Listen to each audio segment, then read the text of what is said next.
Hi అందరికీ. ఇవాళ నేను బీరకాయ కర్రీ అయితే చేస్తున్నాను. ఇంకా ఈ బీరకాయ కర్రీని సింపుల్‌గా, టేస్టీగా ఎలా చేసుకోవాలో ఇప్పుడైతే ప్రాసెస్ చూద్దామా?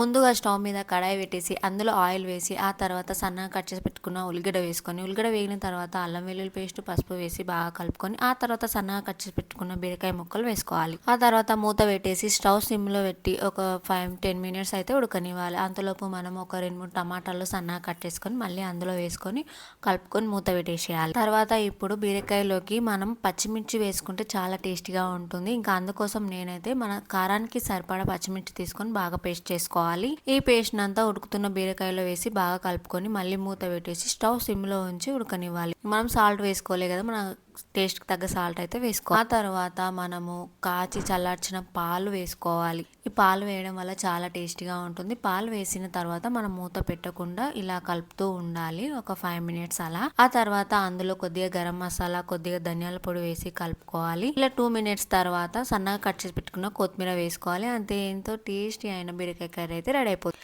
బీరకాయ కర్రీని కానీ, సోరకాయ కర్రీని కానీ ఇలానే చేసుకోండి, చాలా టేస్టీగా ఉంటుంది. సోరకాయ అయితే ఇంకా బాగుంటుంది.